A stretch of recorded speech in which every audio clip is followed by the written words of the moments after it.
Hi guys, welcome back to another episode of Nebula Fox Toy Reviews. Today we are going to be taking a look at some more Godzilla vs. Kong figures, following on from last week's video. So today we are going to be taking a look at Hong Kong Battle Kong, and to go with him we've also got Hong Kong Battle Godzilla. Now I can't remember if I mentioned this in last week's video, but I've had the Godzilla for a while now, but couldn't find the Kong. Now I have the Kong, and I didn't want to actually film the review of Godzilla until I had the Kong to go with him, so I can put both of them together in one video. So now we can. These guys look pretty cool. I meant the Kong's probably going to be the same as the other Kongs that we've had, because I've already reviewed the Antarctic Kong, which was last week's video. I've got regular Kong that I still need to review, and now we've got the Hong Kong Battle. The Kongs are all going to be the same, and then this Godzilla is probably going to be roughly the same as the other one, which is the supercharged one. So let's head on over to the table and take a look at these awesome little figures. See you over there. Alright, so hello everyone, here are the figures. Before we open either of them, we'll take a quick look at the packaging. So I'll just move Godzilla out of the way because I'm going to do Kong first. I'll put Godzilla down on the floor. So here he is. As you can see, he looks very nice in the packaging itself. I've got fur in my mouth. So we've got Kong here, we've got his battle axe, and we've got the battle damage piece. I was going to say dino damage, but that's Jurassic Park. Blockbuster movie, Godzilla vs. Kong, Hong Kong Battle Kong with the Monsterverse logo, company logos. Very nice rendering of Godzilla and Kong on the back with the Godzilla vs. Kong logo. On this side, Godzilla vs. Kong. On this side, the name of the toy. And on the back, we have a generic bio there.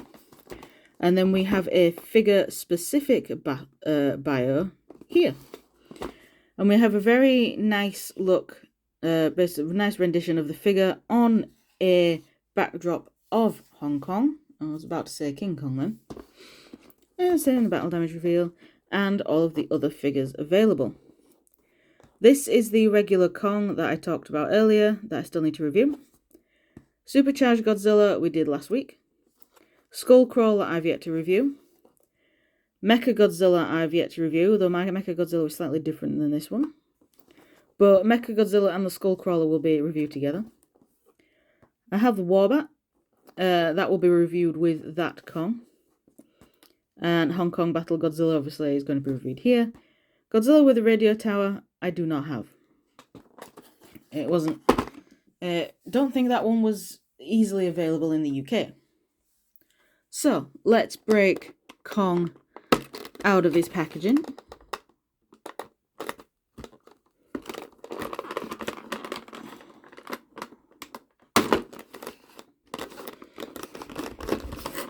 And let's move one arm out the way so I can get to the big cable tie.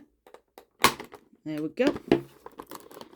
So that is Kong. Now I just need to get his battle axe and battle damage piece. It's not Jurassic Park. It's not dino damage.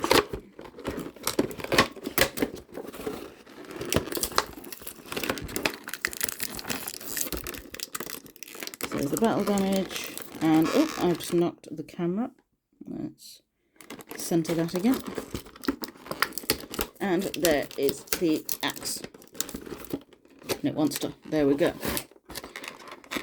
And let's just shove all of that back in there, including that. There we go. So stick that on the chair. And here he is out of the packaging. So this figure is going to be exactly the same as the other King Kong that we reviewed last week, the Antarctic King Kong. The Antarctic Kong, but he is purple. He has purple and blue on him. It looks cheap. It looks kind of good on his arms, but the fact it's not on any other section of the figure, really. It makes it look cheap. The back of the figure is just the... excuse me. The back of the figure is just the colour of the plastic it was moulded in. So literally all of the paint apps are on the front half of the figure. And as you can see, if I just move his arm out of the way, the paint app even just stops dead on the seam. It just stops dead on the seam. On the side of the body and up on the shoulders. It just stops. On the arms, the paint actually fades. You know, it fades away, sort of. But on the seam lines, it just stops. There's no fading at all. So yeah, he's not the best figure. Godzilla, out of the two Hong Kong battle figures, the Godzilla is definitely the better one. Right, let's have a quick look at his axe. So as you can see, the back of it is just the solid brown colour it was moulded in. The front of it just has some purple spray paint on it. That's it. Excuse me. So yeah, this looks cheap as well. But the detailing on the axe, I'm going to go to the brown side. The detailing on it is really nice. So the axe part itself is made out of one of Godzilla's spines, but not the Godzilla that we have. It's like a previous Godzilla. Then we've got the handle, which is a bone, just tied together with some monkey string, basically. So really, this bit should be painted blue, and obviously for it to be one of Godzilla's spines, and then have like the purple wash over it. But nope, it's just solid brown. And then with the battle damage, like with the previous figure, obviously we've got that there, and then it just plugs in like so. This one is a bit of a pain to plug in because it's got the joint in the way. So it's right on the joint. So it can be a bit of a pain to plug in.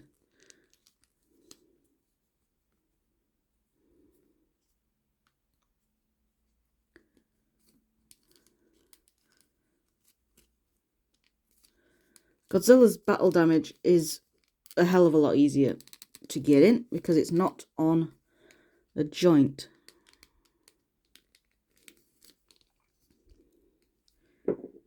Help me, scissors.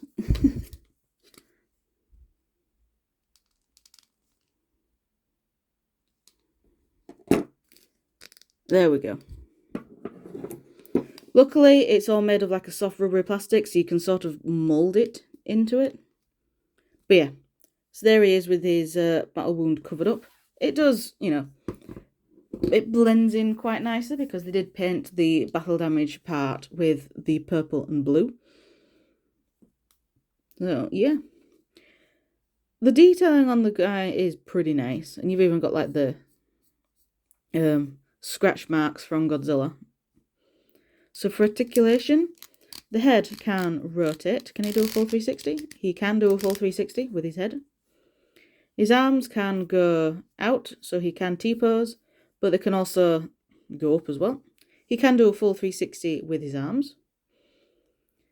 His elbows have 90 degrees of bend, I'd say.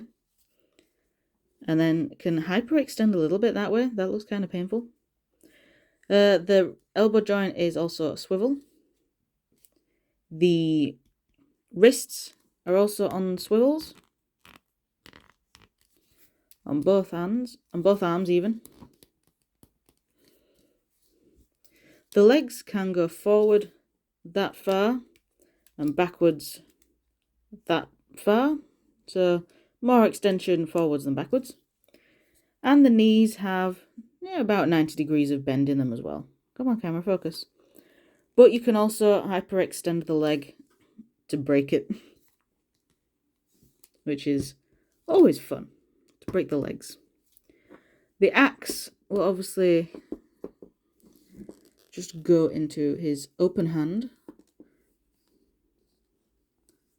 There we go. So there we are. Godzilla with, Kong with his battle axe, ready to fight in Hong Kong. Yay. This is the only King Kong figure I have where he has his battle axe. So it is nice to finally have an axe, even if it is a weird one. So, we'll put King Kong to the side and get Godzilla out. Big lizard. So, the packaging is exactly the same, except we have Hong Kong Battle Kong there instead of Godzilla. And we have a nice render of the Godzilla figure in front of Hong Kong. So, there's no need to dwell on the packaging on this guy. So let's get the tail out. I may need to do what I did last time and soak him in some hot water for a little bit. Well, the tail. Soak the tail in some hot water. But I shall see if I can get it on first without the thing. Without hot water. Right, just get everything out of here.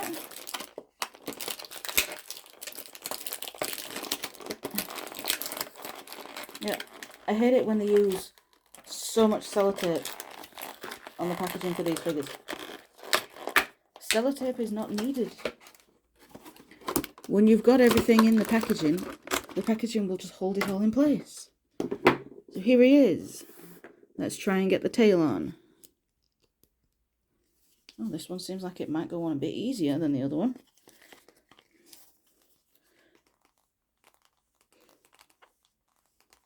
Yep, this one actually went on without hot water.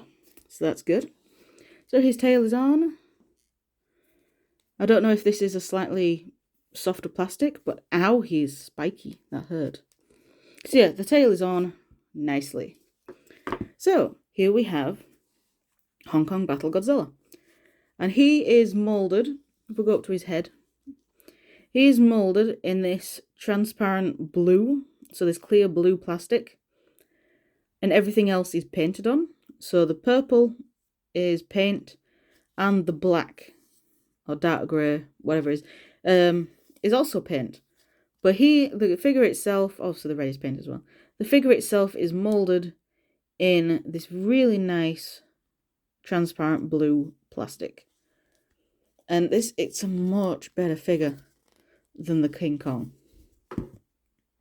A much better looking figure. So let's take a closer look, shall we? So here is his little head. You can't really make that much out. They could have at least painted his eyes on. But, you know, it is what it is. It's an £11 toy. Or originally a £10 toy before freaking price hikes and all that stuff. So his head is very nicely detailed. It comes into like soft detailing of scales all along his body and down his legs and arms. With some, you know, nice purple paint along his spines, which actually goes down his back and stops about here. I think that's where the purple paint stops. And obviously the very tip of his tail is all transparent blue. And it's just a really nice figure. I like him. This is the same mold. This is not the same mold as the supercharged Godzilla, because that Godzilla was looking straight up. This is the same mold as the one with the radio tower, which I don't have, unfortunately. I hate that I don't have it, but oh well. So, yeah, really nice. His battle damage piece is here. Once again, the transparent blue plastic. And that just plugs in here, like so.